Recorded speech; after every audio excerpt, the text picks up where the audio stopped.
It was a Friday night at La Belle Époque, the luxury restaurant I had poured my heart and soul into building.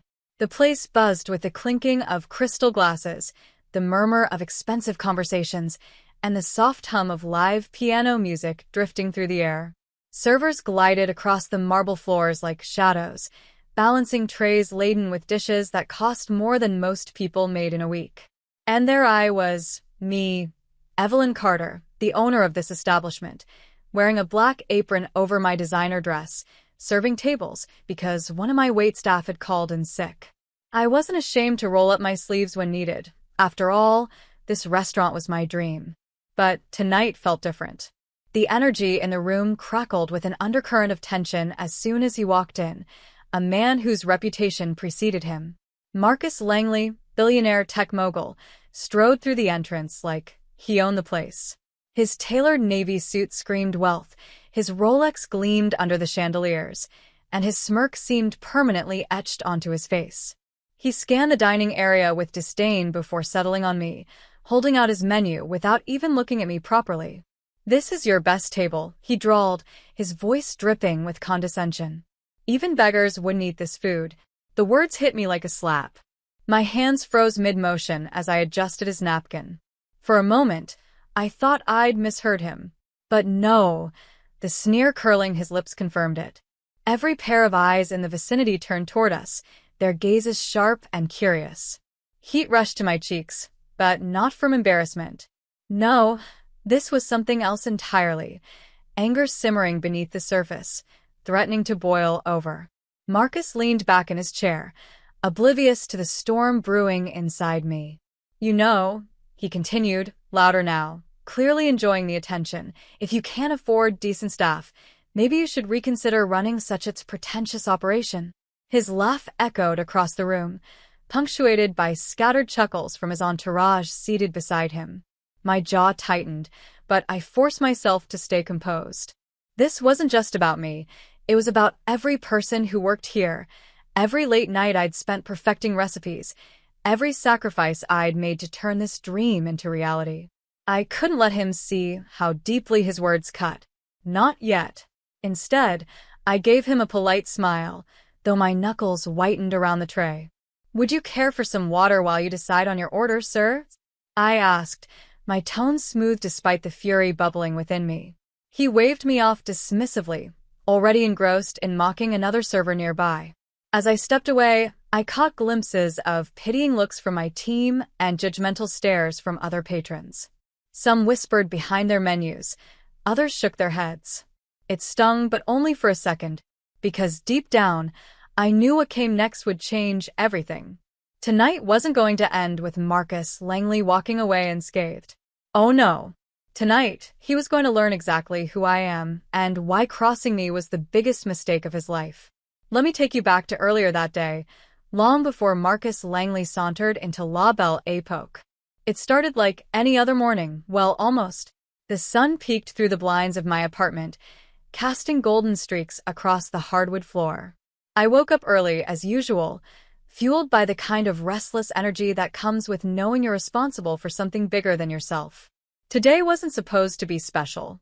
Just another day at the helm of the restaurant I'd built from scratch. But fate has a funny way of rewriting plans. By 8 a.m., I was already at the restaurant, reviewing inventory lists and finalizing prep schedules with Chef Antoine.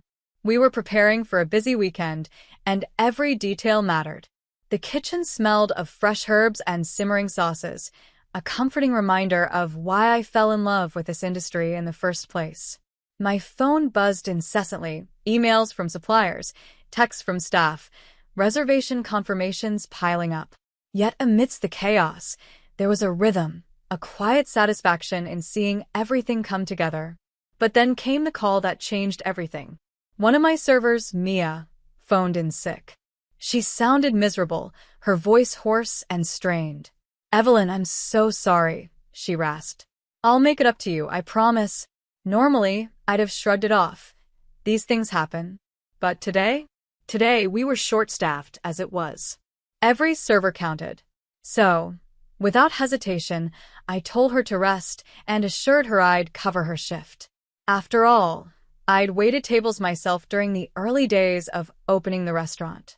How hard could it be?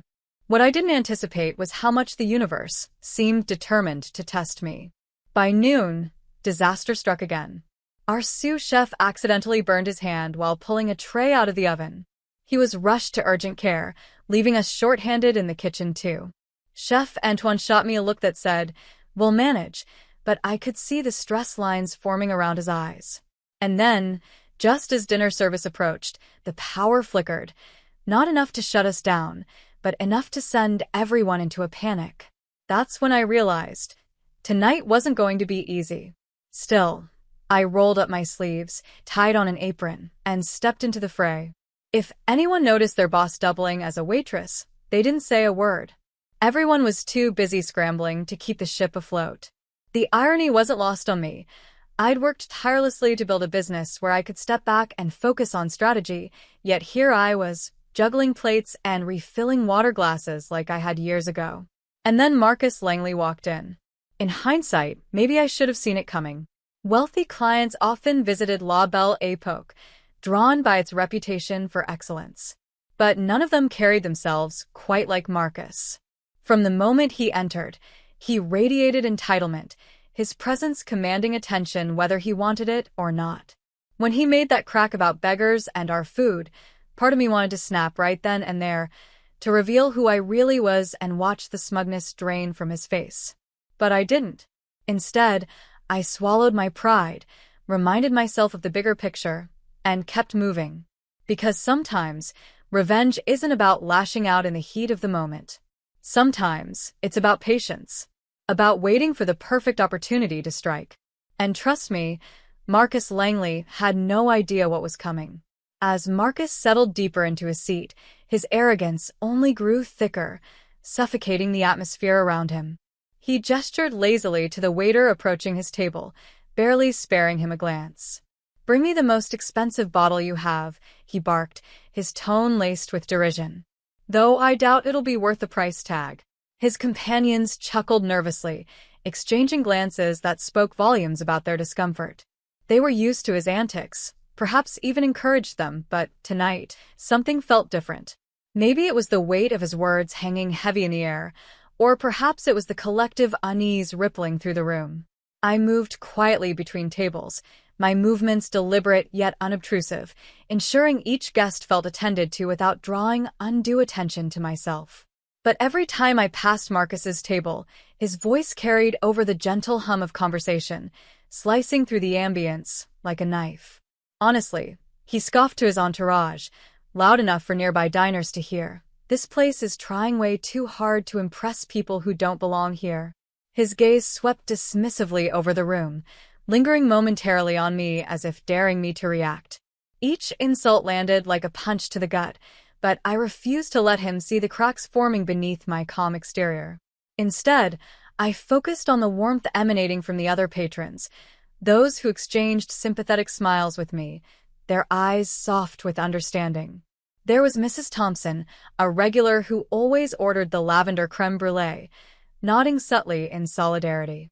And Mr. Patel, who frequented the restaurant weekly, offering a small, encouraging smile as I refilled his glass. Their silent support bolstered my resolve, reminding me that this wasn't just my battle, it was theirs too. Yet, amidst the sea of empathetic faces, there were also those who recoiled, visibly uncomfortable with the spectacle unfolding before them. A young couple at a nearby table shifted awkwardly in their seats, clearly torn between enjoying their meal and confronting the growing tension. Others whispered behind raised menus, their expressions a mix of disapproval and reluctant fascination. The room had transformed into a stage, and Marcus, unknowingly, was the villain of the piece. Every snide comment he made reverberated through the restaurant, amplifying the divide between those who stood with me and those who cowered under his shadow. But with each barb, my determination hardened. I wasn't just fighting for myself anymore. I was fighting for every person who believed in the vision I had created, for every employee who worked tirelessly to bring that vision to life. And as Marcus continued his tirade, oblivious to the storm brewing within me, I knew the moment of reckoning was drawing near. It happened faster than I expected. Marcus had been sipping his wine.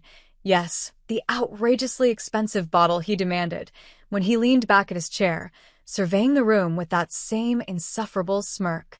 "You know," he announced loudly, swirling the glass like he was auditioning for a luxury commercial, "places like this thrive on fooling people into thinking mediocrity is sophistication." His laughter rang out, sharp and grating, cutting through the hushed murmurs of the dining room. That's when I decided it was time. I approached his table, my steps steady and deliberate, the tray in my hands perfectly balanced despite the storm raging inside me. "Is everything to your liking, Mr. Langley?" I asked, my voice calm but carrying an edge that silenced the entire room. Conversations halted mid-sentence, forks paused halfway to mouths, and all eyes turned toward us. Even Marcus looked momentarily taken aback by the sudden shift in energy. "Actually," I continued, setting the tray down with a soft clink, "there's something I'd like to share with you." I reached into the pocket of my apron and pulled out a small leather-bound notebook, the same one I used to jot down daily operations, supplier notes, and staff schedules. Flipping it open, I slid it across the table toward him. "This is my restaurant," I said, my tone firm and unwavering. "And these are the financial records proving it." His smirk faltered, replaced by confusion. "What are you talking about?" he snapped, though his voice lacked its earlier bravado. "I'm Evelyn Carter," I replied, letting the name hang in the air like a challenge. "Owner of La Belle Époque. You've spent the last 20 minutes insulting not just me, but every single person working here tonight, including yourself, apparently, since you're dining in what you seem to think is a mediocre establishment." The room erupted into gasps and murmurs. Marcus's face flushed red, his jaw tightening as he struggled to process the situation. This is ridiculous," he stammered, glancing around for support from his entourage. But they avoided his gaze, shifting uncomfortably in their seats. "Oh, it gets better," I said, leaning slightly forward, my voice dropping to a level that demanded absolute attention. "You see, Mr. Langley, I believe in treating people with respect, even those who might not deserve it. So instead of throwing you out right now, which I could easily do, I'm going to offer you a choice. You can either apologize sincerely to everyone here and leave quietly, or," I paused, letting the tension stretch taut like a bowstring, "or I'll personally ensure that your little outburst becomes headline news tomorrow morning. Trust me, billionaires don't fare well in public opinion polls when they're caught mocking hardworking individuals." For a moment, the only sound was the faint ticking of the grandfather clock in the corner. Then Marcus stood abruptly, knocking over his chair in his haste. "Fine," he muttered, his voice low and venomous. "I apologize." He glanced around the room, his apology forced but audible. "To everyone, satisfied?" I nodded curtly. "Good. Now, please enjoy the rest of your evening elsewhere." As he stormed out, his entourage trailing behind him like chastised puppies, the room erupted into applause. Patrons rose to their feet, cheering and whistling, while my staff gathered around me, their faces glowing with pride. In that moment, I realized this wasn't just about putting Marcus in his place, it was about standing up for something greater than myself. And it felt incredible. The aftermath of Marcus Langley's humiliation spread like wildfire. Within hours, whispers turned into stories, and stories morphed into legends. Social media lit up with posts from patrons who had witnessed the showdown firsthand, tagging La Belle Époque and sharing videos of the climactic moment. Hashtags like #RespectYourServer and #Billionaires Behaving Badly trended overnight, catapulting my restaurant, and me, into the spotlight.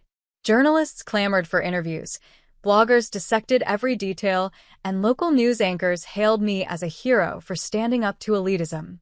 But beyond the viral fame and media frenzy, the real impact unfolded in quieter, more profound ways. The following week, I received dozens of letters and emails from strangers, waitstaff, chefs, bartenders, and hospitality workers across the country who thanked me for giving them hope. One message stood out.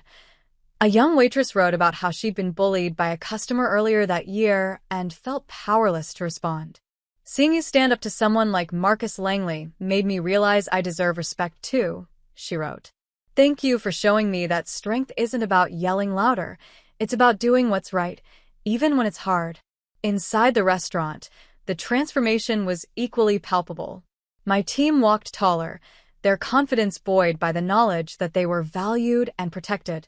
During our next staff meeting, Mia, the server whose absence had thrust me into waitressing duty, teared up as she recounted how proud she was to work somewhere that prioritized dignity over profit. You didn't just offend us, she said, her voice trembling. You reminded us why we chose this job in the first place, to create joy, not endure abuse. Even the regular patrons noticed the shift. Mrs. Thompson, ever the observant diner, remarked during her next visit, there's a new energy here. It's like the whole place breathes easier now. She wasn't wrong.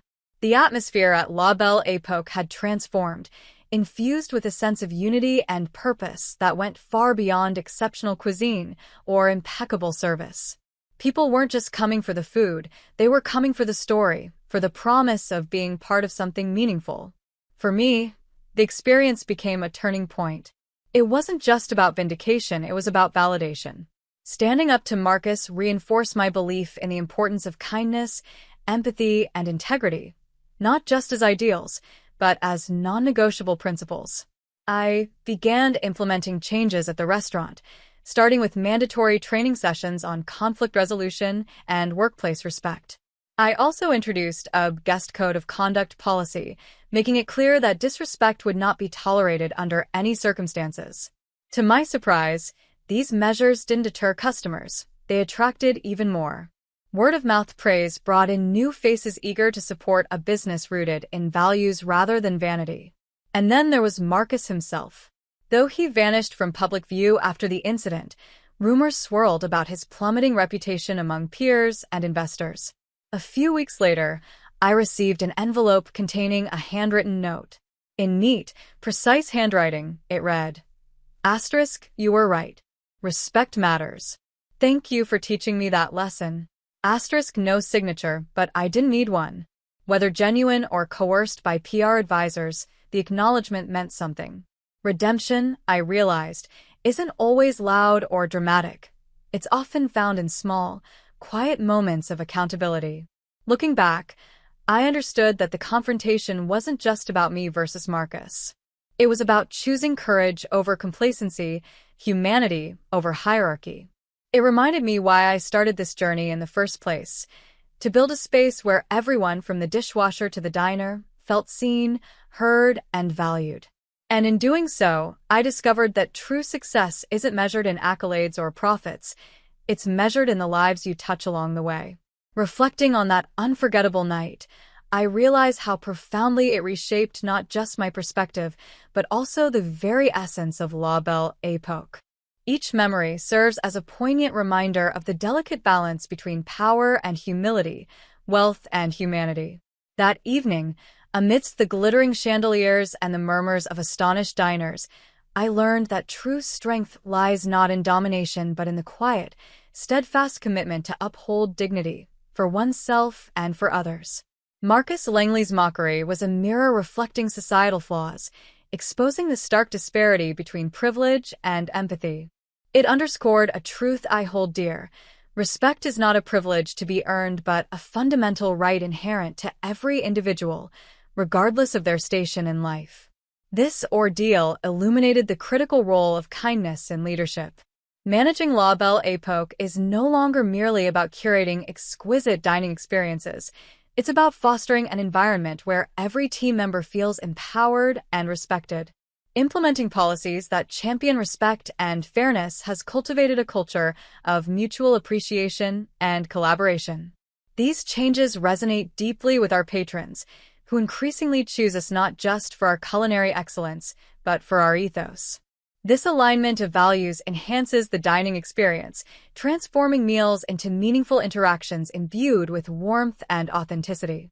Moreover, the incident with Marcus taught me invaluable lessons about personal growth and resilience. Facing adversity head-on, especially when it challenges one's identity and values, demands courage and conviction. It's about embracing vulnerability, allowing oneself to feel the sting of injustice, and channeling that emotion into constructive action. This transformative experience has fortified my resolve, instilling a relentless drive to advocate for fairness and equality within my sphere of influence. It has also deepened my understanding of redemption and forgiveness, recognizing that everyone deserves a chance to learn and grow from their mistakes. Ultimately, this chapter in my life has crystallized my belief in the power of standing firm in one's convictions. It's a testament to the enduring impact of choosing integrity over intimidation, compassion over contempt. As I continue to lead La Belle Époque, these principles guide every decision, every interaction, ensuring that our legacy is not just one of gastronomic brilliance, but of heartfelt humanity.